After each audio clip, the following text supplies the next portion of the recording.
Good afternoon, everyone. Illinois Extension is happy to host Being a Catalyst for Change, and we welcome Pam Schallhorn, Regional Specialist in Community and Economic Development with the University of Illinois Extension. Pam has had a career in community and economic development and catalyzed change in many different communities. She understands obstacles and pitfalls of following your passion and presenting new ideas. She is here to coach us and give us information, hopefully spurring change that maybe we will or won't be able to witness in the future, because a ripple effect is a very real very real thing in community and economic development, and happens on micro and macro scale. So we're just very lucky to be talking about this with you, Pam, today, and hearing from you. Want to just thank you once more, and without further hesitation, I will pass it over to you now. Hi. As she mentioned, I'm Pam Schellhorn. Some of you may know me and may have known me for a while, others maybe not. We've got a small group today. So far, 28 are on the line. I want to let you know that I have no problems with engagement during my programs, although I can't really see the chat as well as what Nancy can. But if you'd like to turn on your videos to feel like you're participating more in this workshop, you are more than welcome to turn on those videos. And also, you are going to be able to unmute if you have something to say, but certainly put your questions and comments, and I might even ask you some questions so you can put your reply also. And thank you, Robin. I see you've turned your video on. Love to see people's faces out there, so I know I'm not alone. I'm not just giving this to myself. So let's get started then. Talking about being a catalyst for change. Why am I doing this program today? Well, this program actually was developed. I was a keynote speaker at a volunteerism conference a few years back, and I created this for actually a different reason at that time.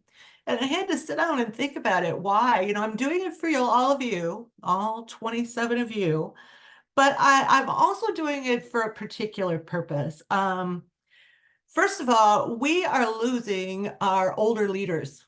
Some may think that's good, some may think that's bad, but we've lost a lot of them, and especially both rural and urban. I've worked in both rural and urban with community planning. And of course, I'm taking a community planning or a community change sort of perspective to this whole program. But it's important for you to know that according to this gentleman who was at the Illinois Institute for Rural Affairs conference last week, in the urban areas, they need 1 out of every 21 people to volunteer for a local government position or a local organization position. 1 out of 21, which sounds like a lot, but it's even more in rural areas. 1 out of every 9 people in a rural area, they need them to step up. And I've also been observing that during COVID, a lot of the older people that were working in local government, volunteering for, fire department, county board, city councils, village boards. Well, a lot of them left. A lot of the older people left during COVID or right after COVID. And now I'm seeing these leaders coming in and they're really struggling. And that's who I'm doing this for and about. First of all, I'm encouraging you to think about volunteering to do some of this in your rural communities or urban communities, but also to think about what needs to be done in order to accomplish this. Now, as we go through the program, I want you to look at this specifically from your viewpoint. I may be talking about examples that I've run into, but I want you to think about yourself. And as you're looking, I'm going to talk about 5 different attributes of someone who is a catalyst for change. It's what the research has shown. And I want you to think about those in perspective to yourself, not to anyone else, just yourself. Get a pad of paper, get a pen, get some colored pens if you want to, draw whatever you need to do, but throw those ideas down on paper. This is about you. This is sort of a little bit of a self-help class, not really self-help, it's research-based. It's not my opinions, but I'm sure some of my opinions will filter into it. So let's keep moving on. What's the definition of a catalyst for change? Well, a catalyst, and I'm looking at the second one. You're not the chemical reaction, you're the person. So it's a person or thing that precipitates an event. You're the stimulant, the stimulation, the spark, the spur, the incitement, the impetus. In 1998, Mimi Martino, and if any of you from are in or around Spring Valley, Illinois, you'll recognize the Martino name. Mimi Martino and I were on a community development project. And that was the first time I was ever called a catalyst for change. And I asked her when she told me that I was a catalyst for change, I asked her what she meant. And she said, "You were the spark. We needed that energy. We needed someone to really believe in us, believe it could be done, and make us believe it can be done." And that is what your responsibility is as a community leader, first and foremost, is to help those that can't see, to give people the confidence and the support they need to change. It isn't about talking to them and saying, this is what you have to do. It isn't about doing it for them, because you can't really do it for anybody. It's about supporting them, doing it with them, leading them, bringing them along, making sure they have what they need to feel supported. And can anyone be a catalyst for change? That might be the question you're asking yourself right now. Yes, anyone can be a catalyst for change. It's all inside of you, whether they're innate attributes that we're born with, whether they're environmental, that it has a lot to do with the way we're raised, or whether it's things that we take classes and learn as we grow, because we all grow, we all change. I have had at least 3 careers. My life has continually changed over time. And so it's just something I wanted you to think about. Okay, so I mentioned it's a community development perspective. Now, what are the changes going on in rural and urban areas today? What are things that are really holding people back? Anybody have any suggestions? Want to throw something in a chat? Think about that. You know, you've got to have change. What are we doing? Well, we've got innovation. You know, we've got a new iPhone every year. Do you realize Gen Zers were born after the iPhone was invented? So they've never lived in a world without an iPhone. But what about people like me who are over 65? So, I mean, yes, I was born after the telephone was invented, but still, that was a change, and it's continuing to change. And I think what I look at are people, for instance, in coal communities, coal mining communities. Okay, changing over to wind power and solar power. The coal mines are closing. These are devastating changes for people. They need strong leaders, not to just come in and say, hey, this is what we're going to do. The plant is shutting down. Where is the catalyst for change? Where's the spark? Where are the people? And I know that Extension supplies a lot of these people. They bring in these educators and specialists, and that's one of the main reasons we have these jobs, is to help and be these catalysts for change. What else? Recently, and I mentioned this again, and I know Norm's on the call, so he'll love it that I'm talking about the Illinois Institute for Rural Affairs conference that he invented or started 35 years ago. But while I was there, I ran into a gentleman from Oregon who I have the most respect for. And he came up to me and we were talking about a program I give called Reversing the Exodus, which is about how to retain and attract youth into rural communities. And I think some of you are probably really familiar with this program. Maybe some of you aren't. But what he said to me is that what I did when I give this program, it isn't so much that I'm convincing the older generations to give the younger people a chance.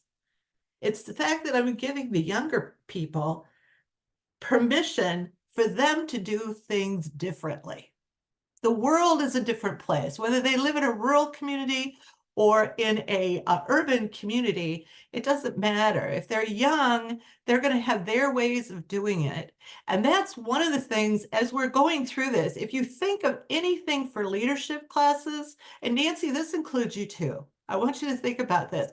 What kind of leadership classes do those young people need? And maybe not even that young, because under 50, anyone under 50 in a rural community right now is pretty young. So if you're in your 50s or 60s, you might be thinking of one of these leadership positions. Maybe you're thinking about being a catalyst for change, but if you need my permission, you have it. A permission to do it differently. It can't be done the same way when we're dealing with different aspects in the world. We have to look outside of the box. We hear that all the time, looking outside of the box. But it said they start talking about being outside of the box, and then you realize they've just gotten into a bigger box. We seriously need leaders to do this. And we're going to talk about those attributes here in a minute. So one, I want you to be inspired to be the change that you wish to see in the world. Mahatma Gandhi said it first. I think Michael Jackson said it in his song. But you can be the change, and I mean it. It isn't extraordinary people that do extraordinary things. A lot of people from rural communities have very few connections, but they have some of these attributes that we're going to talk about in a minute. But I'm going to encourage all of you to think about changing the world. How would you like to see the world changed, the country changed, your community changed, possibly even the organization you're working in, or maybe something else that you do in your spare time? It could even be a hobby. How can you be the change the world sees? Okay, now, oops, before I go to the next one, I will tell you this. When I was studying all the research on being a catalyst for change, actually, they don't call it a catalyst for change as much as they call it a change agent. And you'll find change agents not only in community development, but you'll also see them in business, in healthcare. And, change agents are people who come in and give people the confidence to move forward, to go to the next level, to maybe change their lives, change the way they do their work, change the way their community is, change their local government, the way they look at things in their community. So anyway, let's move on to okay, so while I was studying it, okay, there were at least 16 different attributes, okay? 16 different attributes to being a change agent or catalyst for change. This program would have taken hours. So we're not going to do that, right? We're going to I picked 5, but these are the 5 that I really feel had to do with me, and I'm hope you're inspired by them.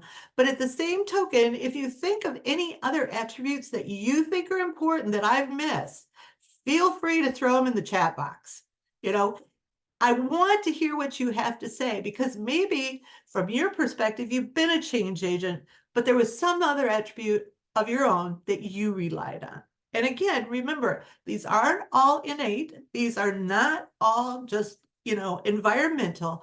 These also can be learned, and maybe not learned as much as you can focus on them, and you can try to expand your toolkit of how you interact with communities and people and power in your communities. Passion. Passion has got to be number 1, and you can even see me when I say passion, my hands go out. People with great passion can make the impossible happen.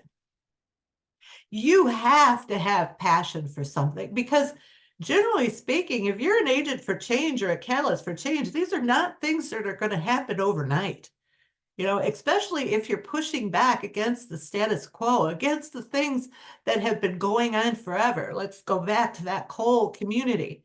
Very difficult to work for those people that were in the coal mines and try to convince them and lead them and bring them through to the other side, where they can look at opportunities in wind power, solar power, or possibly other jobs that they can do.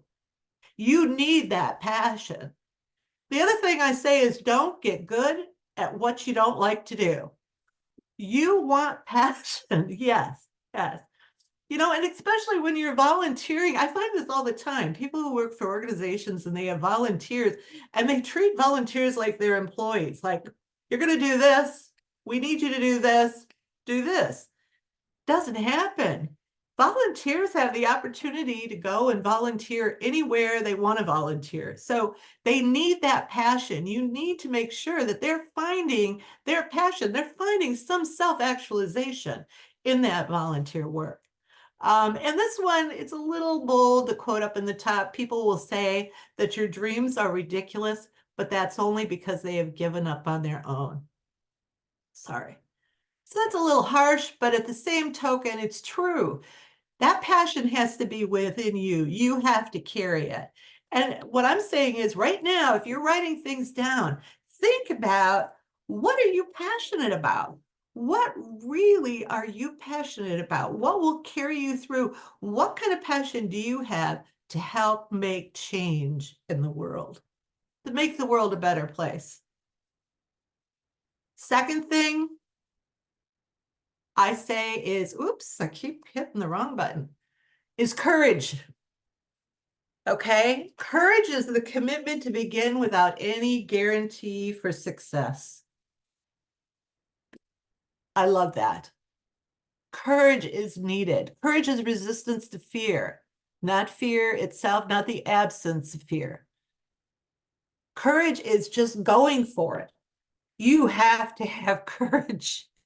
Because change, just by definition, is something different. And people, as human beings, Nancy and I were talking a little bit about this.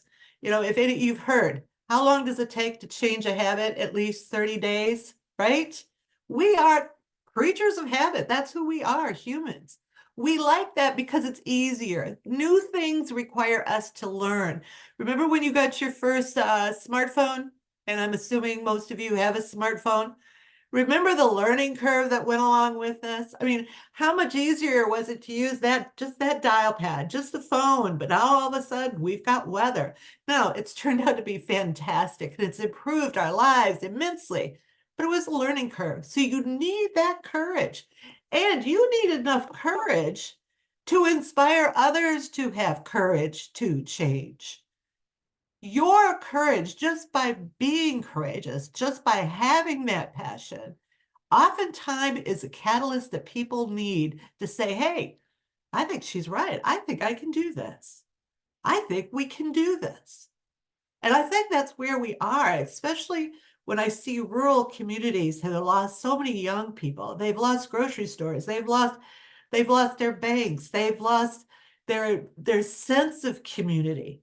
And it's really hard to do that. And finding the courage to move forward, that's what catalysts do. That's what leaders need to do, is to help them find their own courage to move forward. Dealing with failure.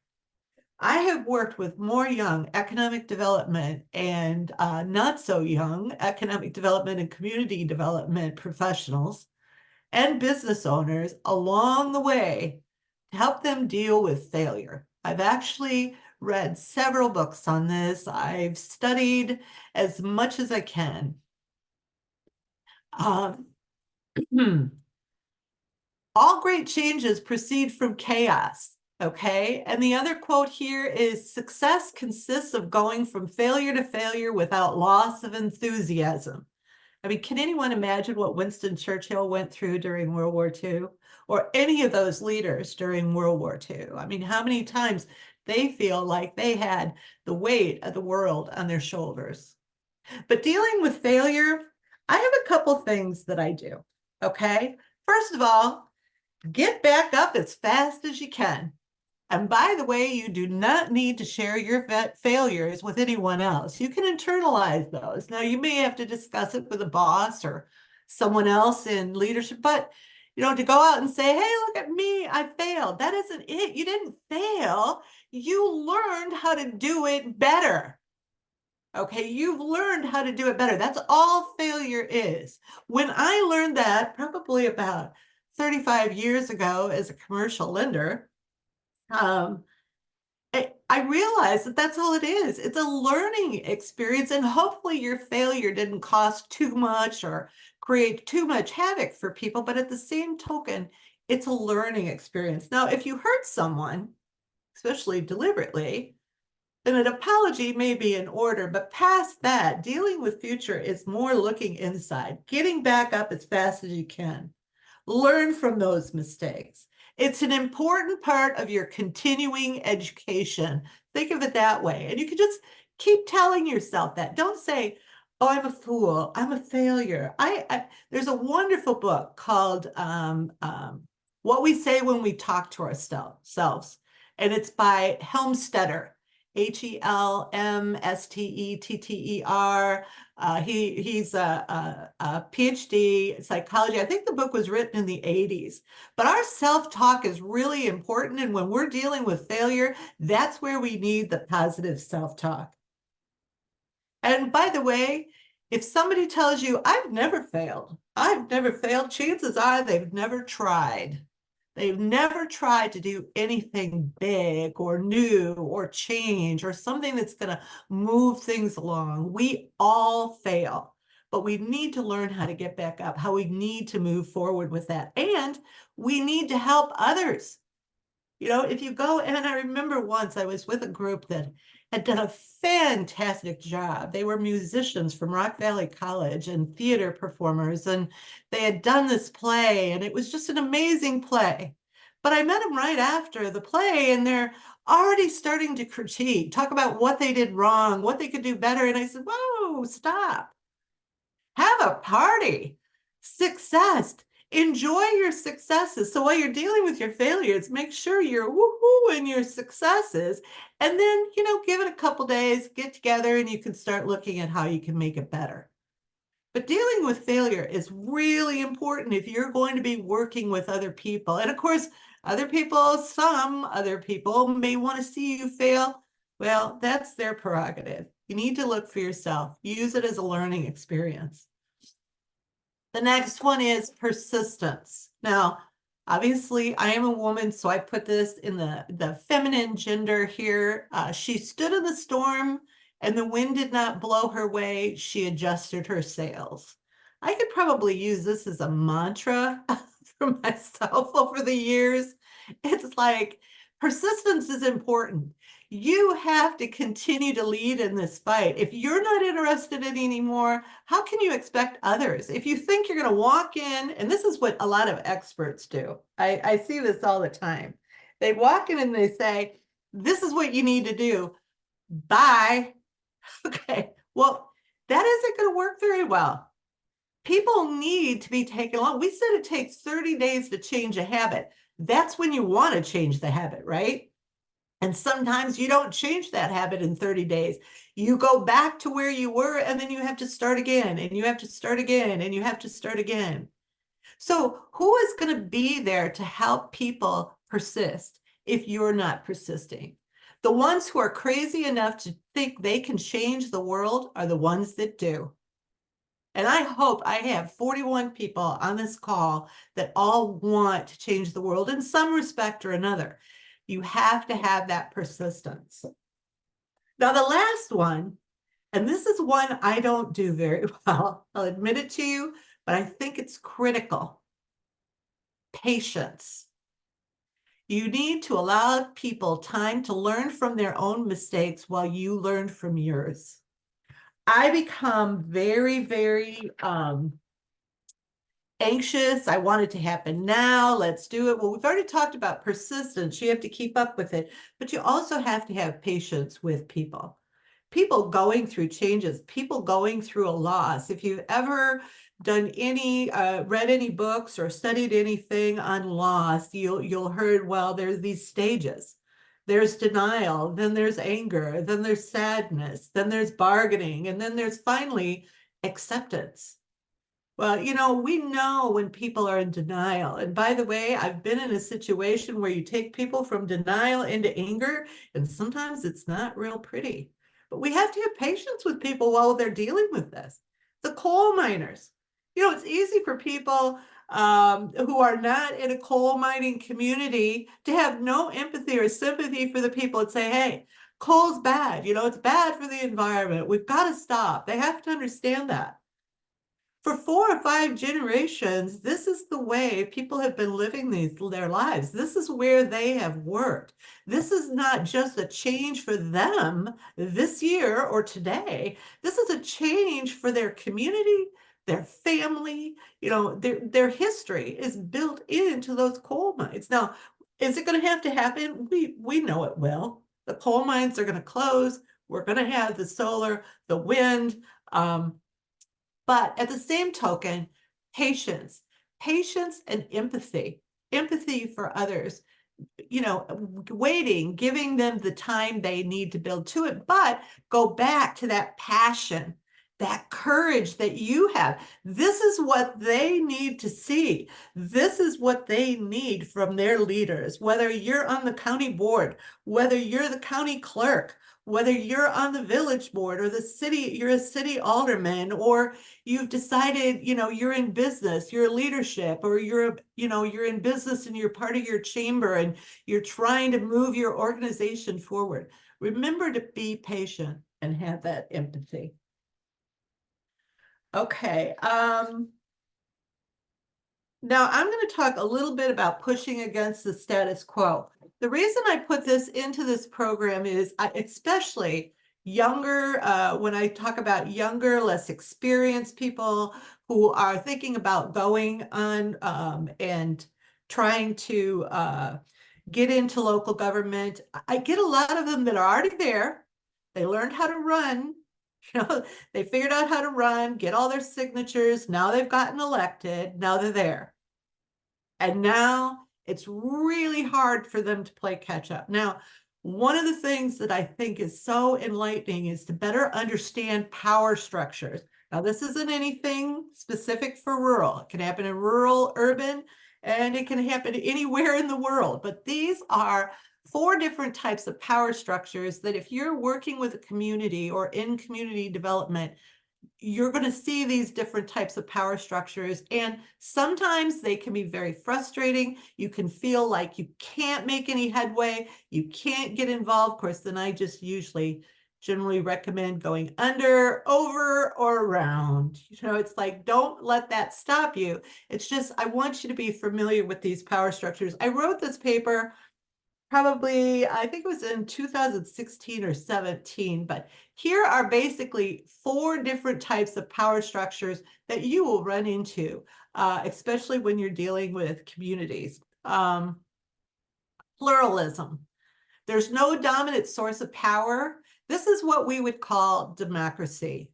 Generally, it's individuals making the choices, coming together and voting. You'll often hear of it as organic, cooperative, grassroots, and participatory planning. Now, at Extension and in our community and economic development, we focus on participatory planning.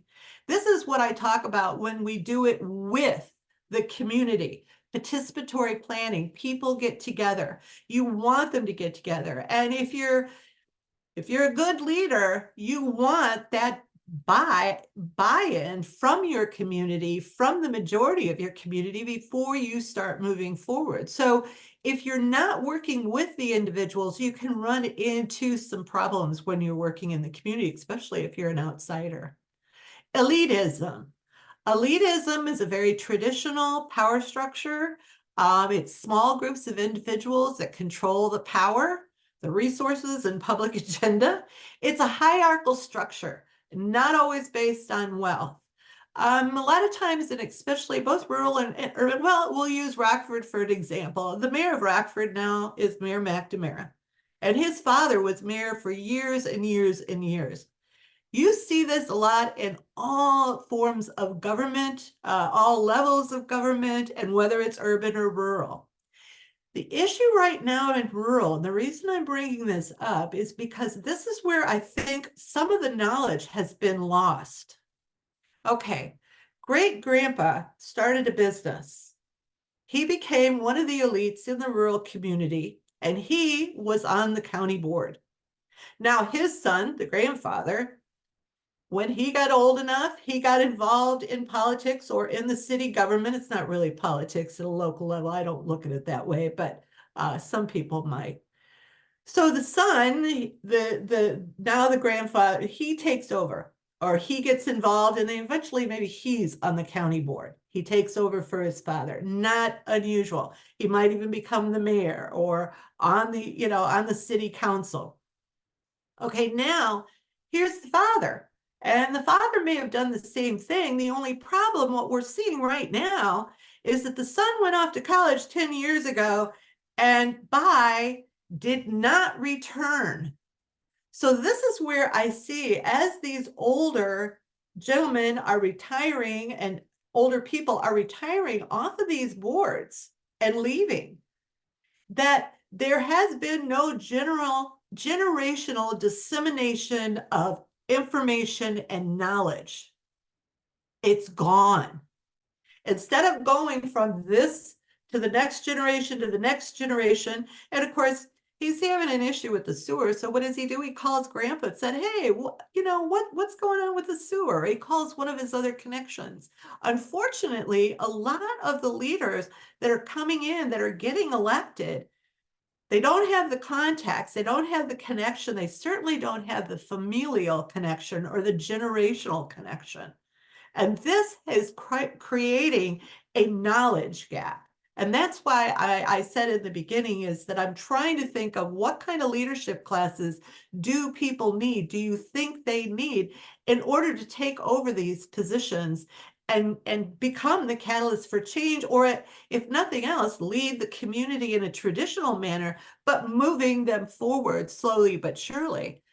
Without that generational dissemination of information and knowledge, we have lost a lot in our rural communities that I'm not sure we're going to be able to get back quickly. Class-based is like elitism, but it's based on class. You'll see this the same way, very much like the elitism. They're saying, no, I don't know, control of the economy controls the public agenda. The one that I think has come into economic development, which it's had some good, but it's also had some bad, is the growth machine. And by the way, I didn't develop this. This came from several different research-based articles and that I've read on power structures. The growth machine, it's a variation of the class-based, but generally what it is, it's coalitions. You'll also often hear about economic development, maybe even community development, that are public-private groups coming together, public-private organizations. But generally what happens in economic development, or has happened, is you would get a few people coming together as a coalition, construction companies, real estate developers, banks, and other business developments. I could name off a couple of cities, which I will not, who are really struggling with this right now. I see this a lot when I'm working with downtown redevelopment. If this group, this growth machine, doesn't see any value in downtown redevelopment, you've got an issue in economic development in that community, because they're not going to bring those assets downtown, probably because they own the land on the edge of town. That's where they want it developed. That's where they want it built. So here is your power structure. The problem with this is its bottom line focus. And I'm not saying that it hasn't brought jobs into some communities, but this is bottom line focus and not always community driven. They don't have community driven goals. So when you're working with these power structures, if you're going to try to push back against the status quo, if you're going to, which basically is what you're doing anytime you're trying to make change, then you're going to have to deal with one or more of these power structures and understanding them, understanding how you do this. I see some questions coming up. I'm getting very close to the end here, so I will look at those questions in a minute and we'll address everything. My passion, I just want to let you know what my passion has been for the last, I think I was probably 5 when I recognized this and decided, but I was certainly 15 when I wrote a poem about it. But probably one of my heroes would be Martin Luther King. He's one of the most revered catalysts for change in the 20th century. And I heard him say this in a speech on TV, not live. I was just a little girl when he died. I was only about 8. Commit yourself to the noble struggle for equal rights. You will make a greater person of yourself, a greater nation of your country, and a finer world to live in. Most people who know me, even know me a little bit, know that I struggle and have struggled against the status quo to work on diversity, equity, inclusion. It's not something I do because it's in my job description. It's something I have done for the majority of my life. These are a couple of examples. The first one above is a group. I was asked by, and then this wonderful woman in the first row, oops, sorry, I moved my,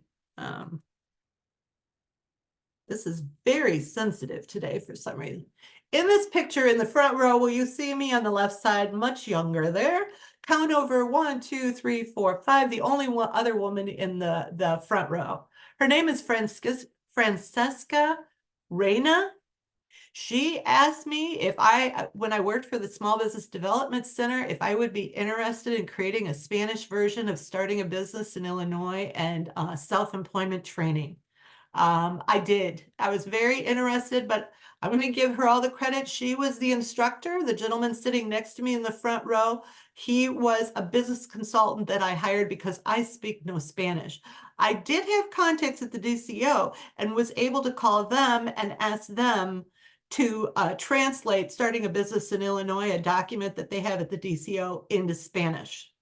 I was very happy with that, and I was able to support this financially through the SBDC. We had several cohorts go through, and I know Francisca is still involved in that in Rockford, Illinois. Lower left, creating the creative business. I actually taught at Fairgrounds Housing Development and Blackhawk Housing Development. I taught creating the creative business because I believe that artists are not defined by wealth. And generally, a lot of artists don't have any wealth. They don't even plan, but they can be very talented. And outsider art is very interesting. And I worked with these young people, and it was a lot of fun, and it was worth it. And then finally, the last picture, this little princess. I worked hard and pushed against the status quo in Mount Vernon to ensure that the Mount Vernon Community Garden was on the south side of Mount Vernon. Mount Vernon, 13% of Mount Vernon's population is African American. Most of them came during the first part of the 20th century to work on the railroads. The thing is that the south side where this garden was put is a SNAP-Ed federal designated census tract. It was one of the poorest areas in the area, and I insisted that that be there. In 2017, we gave a pick or treat in the fall. We had 167 children and 106 adults, most of them walking to the park from their homes, because that's where we put it, is where they lived. And there were people that wanted us to put it in different areas, and I insisted we get it centralized where people could be involved, even if they were poor and didn't have transportation. Over 50% of that 273 people that showed up that day, children and adults, over 50% were minorities. And I'm sure that a great portion of them were low income and marginalized populations. That's my passion. I'm going to keep working on it. We're going to go to the next one, and this is discussion. First of all, if you have any ideas for leadership classes, please put them in the chat, because I'll have Nancy share that chat with me. Nancy, you want to open your mic and let me know what we're doing on questions and see if we get any more questions or suggestions? Okay, here we go. Norm Waltzer. Nancy, are you there? Yes. Can you hear Oh, me? good. Okay, for a minute there, oh my God, I went down. Oh, no, I'm here. Okay, so Pam, we've got Uh-huh. a lot of comments that kind of were just chiming in and sort of restating and reaffirming a lot of the things you were mentioning. Okay. One of the questions I had, and of course, this will give folks a chance to put any other questions in the chat, is I was looking and thinking about the different power structures that you reviewed on your previous slides.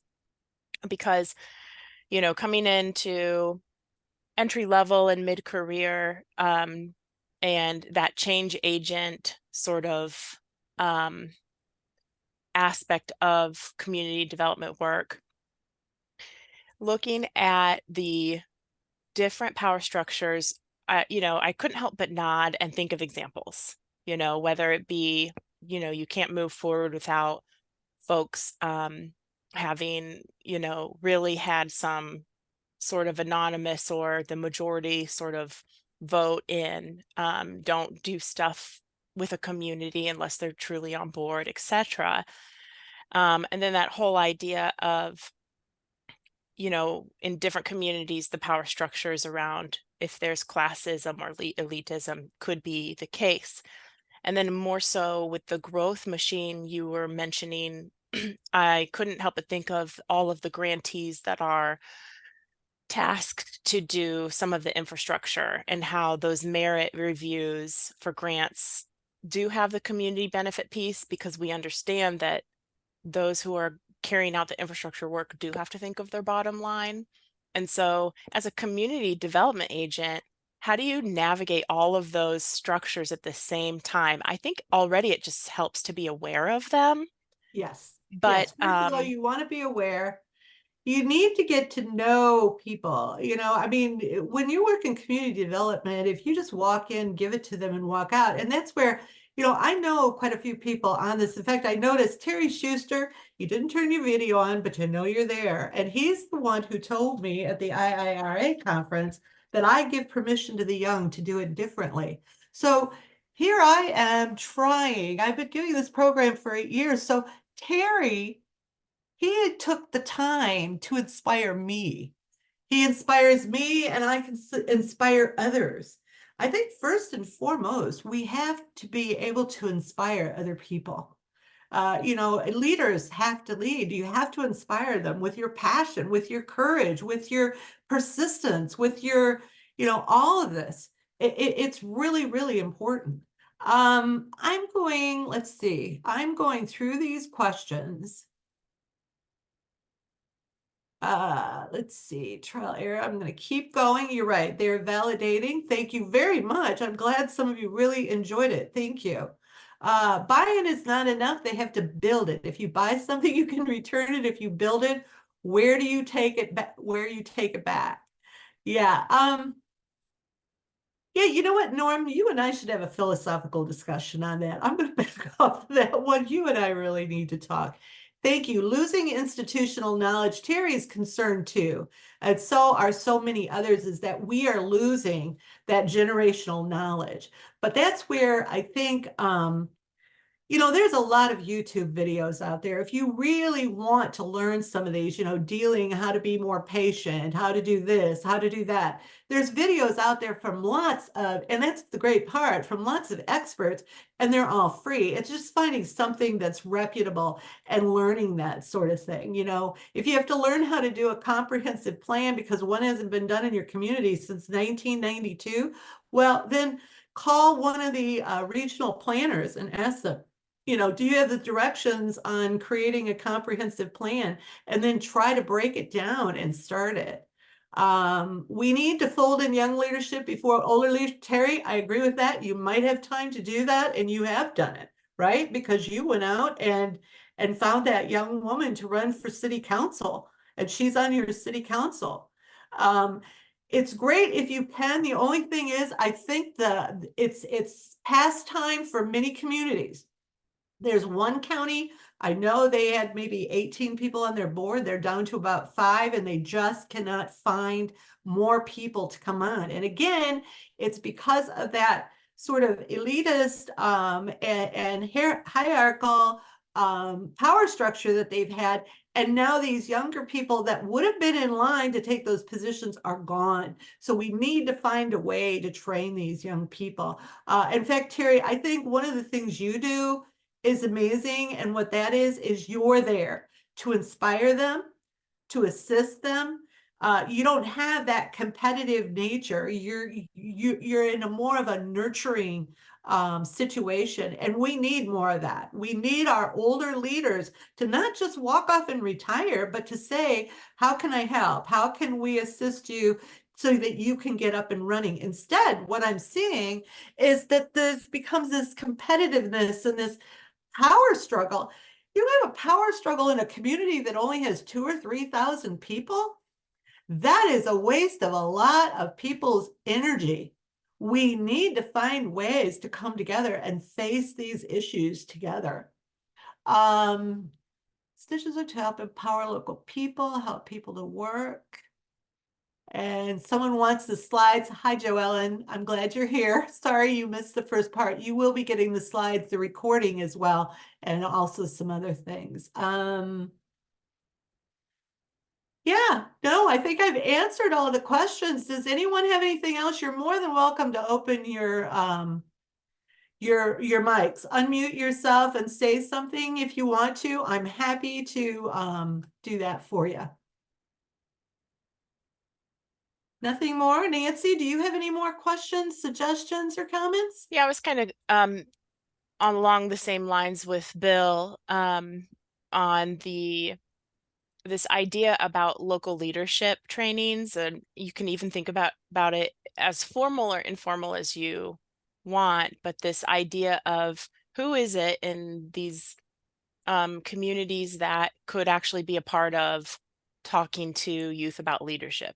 Of course, we Right. do see a lot of things going on at that. Just because we don't hear about it doesn't mean it's not happening. Schools can organize community leaders to come in and talk to students, for example. But that's always kind of like what you did today. It's very inspiring. It goes over some key points and things like that. But like the sort of the training around leadership, that's Right. very And tricky. And they do, and they teach some of, like we were teaching leadership in 4-H. We're teaching leadership maybe in the schools, but if the children go away and they don't come back, what I'm talking about is right now where, as this older generation, whether they're dying or they're retiring or they're leaving, they're just leaving.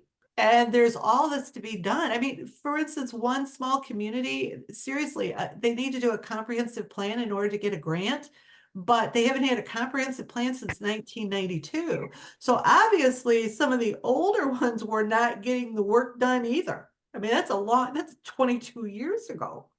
So what it is how do we train? How do we work with? And I'm really encouraging, if you're on this call, if you know of older people in the area, whether they're on boards or they understand leadership, to try to work with these young people, support them, get involved, how can you help? Because I really see this lack. And Norm, you can correct me if you think I'm wrong, but I think this lack of leadership in rural communities, we've seen so much happen in these rural communities. We need strong leaders now, today. And unfortunately, we got a learning curve to go through. So what's going to happen over the next 3, 4, 5 years? Well, they may not get the grant. Someone may not get the sewer system. Someone might not get the broadband. Nancy, you know how many grants are out there. Tons of them. But if they can't get what they need because they don't have the experience or they don't have the training, it's a real concern for me now. And that was the primary reason for wanting to give this program today. And I appreciate all of you. I see 31 of you are diehards. You're still on. And we had a total of 49 come. But Nancy, if you have anything else you want to say, I'm going to put up my email address. If anyone on this call would like to have some discussions with me, feel free to email me. I would be happy to set up an individual Zoom with you. I provide a lot of, counseling or support or whatever you want to call it for leaders, young leaders, mayors, especially in rural communities, but also urban. just give me a call and we can talk about it. Or if maybe you're an older person who would like to get back involved, or more advice on how they can try to help with younger leaders or younger leadership development. So just email me, shoot me an email, and we'll get together. And I see we got one more chat. I appreciate that, Oh, Pam. I can remember on more than one occasion when working with a community where really all of the adults are just very busy. Maybe a good portion of the community is dealing with a complex poverty environment, et cetera. And you kind of look around and say, where's the capacity? And often you realize that the answer is youth, that they're kind of available and maybe they're using their time to even what their parents would say is not the wisest use of their time.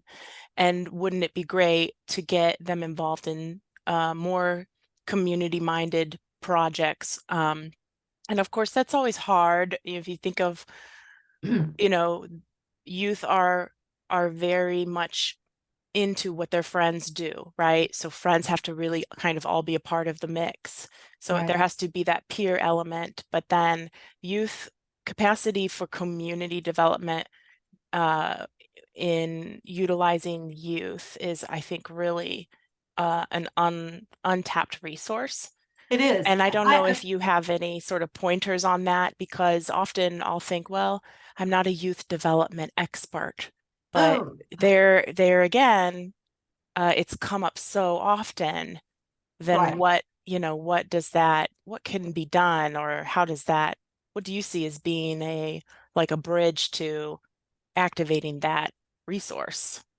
Well, it can be just as simple. And I also like to think about, when we talk about the older, whether they're 50 or 60, they may have no training either. But if they're older and they've been in positions of power, and I know I've been picking on Terry Schuster a lot, but, you know, Terry works with the young. In fact, he just mentioned it in the chat box that, they developed a young leaders group and provided workshops with curriculum for about 15 people between 22 and 40. That's wonderful. All that experience Terry has, having been on a city council, having been involved, to be able to share that. And when I was in this one town at an economic development meeting, there were a couple of gentlemen in their 70s who came in, who had been very, they've worked all their lives, now they're retired. One said, there's only so much Netflix I can watch, but yet he's there. He's got all this knowledge. He's been involved in village boards and county boards. And well, it's not necessarily you're going to bring him back in to be on the county board, but what about just having a time to talk? Yeah, young people are going to do it differently. Young people are going to do it utilizing technology. But there's some basic things like public works and utilities and Open Meetings Act and all these different things. Robert's Rules of Order. Why did we use them? Why are they important? There's all these things that, like I said, that was the generational knowledge that came from that elitist power structure, which came from great grandpa to grandpa to father, and it probably went to son. He was probably groomed for it, but then left. So that's the gap we're going to try to fill. Let's see, I got a couple more in the chat, but they also want permanent reason to get together in person with friends, perhaps paid or unpaid internships. That could work. Thank you, Nancy. So thank you. Yeah, I don't see any more questions. Nancy, did you want to just, and I think we're past our time. Oh, 12:55, but we could probably, does anyone else have any questions? I see one more thing in the chat. Yeah, there's some good noise being made in the chat. Of course, we're all very grateful for your time in bringing this topic. I think it's important to think about this, and we're often looking at very formal topics on this platform, but really this is very good and sort of the elephant in the room for a lot of adjacent types of aspects of community development, Yes, right? yeah, All of it is. It those. is. And it's not just rural, Nancy. It is all over. It's urban, it's rural. It's just, It's just kind of as population moves out. Now, if you're in southern states, it may be different, but for Illinois, I'm seeing it all over, and I'm seeing a lot of really, and what I'm afraid of is that these new leaders are going to come in, they're going to get burnt out, then we're not going to have enough people at all to fill these positions. And I mean, you have to have, if you're going to have a village, you need a village board. You could lose your incorporation. There's so many things that could be impacted by this. So thanks a lot, Nancy. Again, thanks for having me. Yep, It we was thank you great. so much, Pam. I'll just give a quick plug. Next week, we're going to have the third part of a rural health series. This talks about wraparound services for distressed communities, and we'll have some OSF on call experts that'll kind of wrap up that idea around rural health challenges and possible solutions. And so we hope to welcome you back on the 21st, which is on Thursday, I believe. I actually think it Yes, is on Thursday. And really thank you all. I'll include that information in the follow-up. And Pam, thank you again for your time. And I hope everyone has a great rest of their week. me too. Take care, everyone. Goodbye.